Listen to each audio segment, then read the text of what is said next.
Would you like to hear what Pop had to say after the game? Not really, but go ahead. Sure you would. You always want to hear. Aren't we supposed to interview the winning team? You always want to hear what Pop has to say.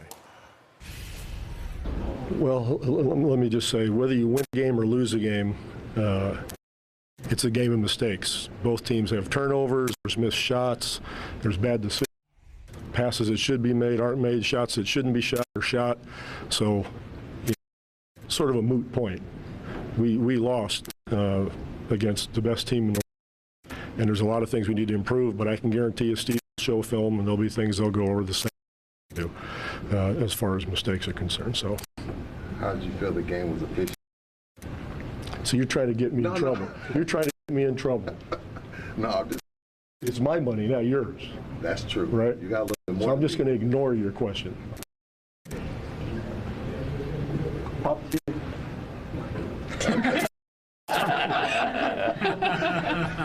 Nice to see you smile on days like this.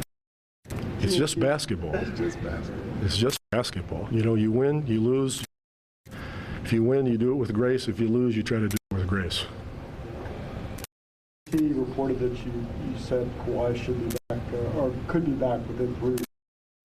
So. You can't trust the media. Come on. See, I told you, you always want to hear what Pop has to say, even after a win or a loss. That's true. He has a better sense of humor this year. That was funny. Yeah, I tell you what, the guy's just amazing. I mean, he's got. First of all, he's obviously in the conversation the greatest NBA coach ever. I agree with that.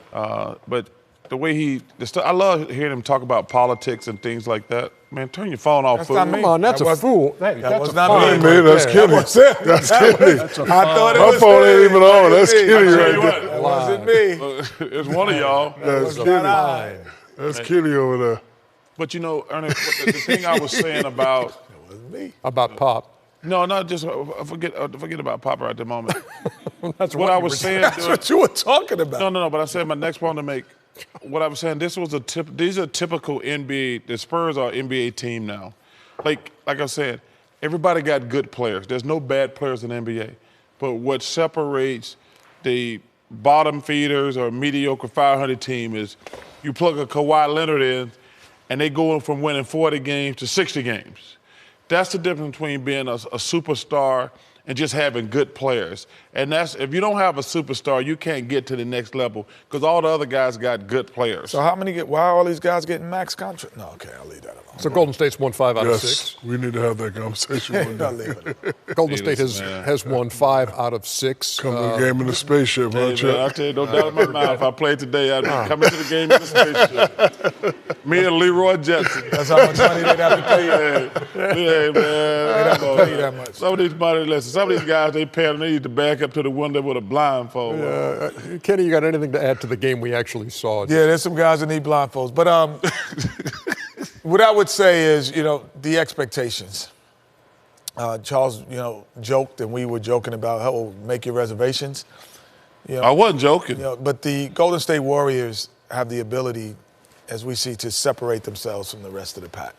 And when they lost a couple of games, people were like, "Oh, yeah, you work." No, and honestly, and I know you might not agree, I think Cleveland Cavaliers feel that way as well.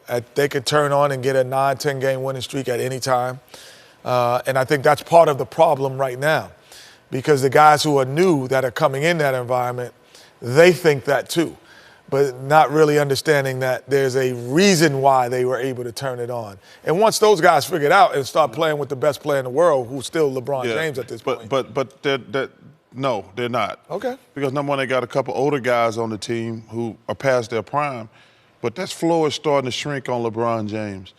Kyrie Irving was a better three-point shooter. J.R. Smith is not playing. He's not shooting. I mean, he's all messed up mentally because he's not starting.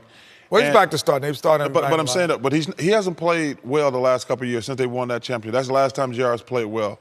But the floor is starting to shrink on LeBron, and he's having to work harder. But like I say, they don't have. Everybody's built their team now where we want all three-point shooters. But the Cavaliers got guys out there who can't make threes. So a step here, there, they can't cheat. They can cheat over.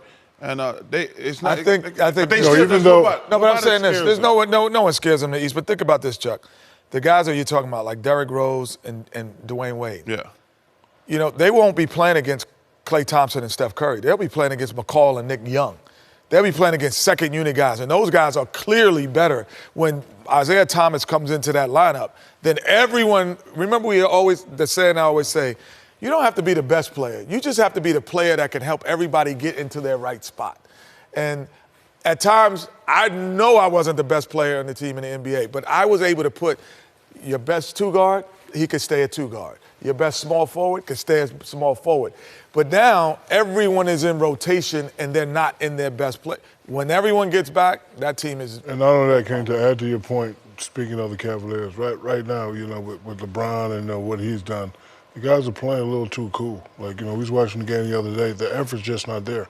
Turn it up a little bit, I think they'll be able to get by check. But right now, the effort is not there. When you get older and you turn it up, it ain't there.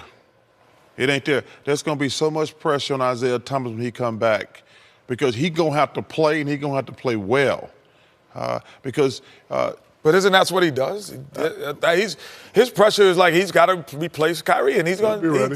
He does that anyway. That's what he does. He's going to have to play well because, listen, in the NBA, when you get older, them other players you playing against, the John Walls, the Bradley Beals, guys like that, you're going to need those guys to get – it's going to be a long playoff run. The Cavaliers, I think they still – the East just going to get harder for them because of the age. And like I say, they keep changing that date on Isaiah Thomas. He's going to be huge if they're going to make it out of the East.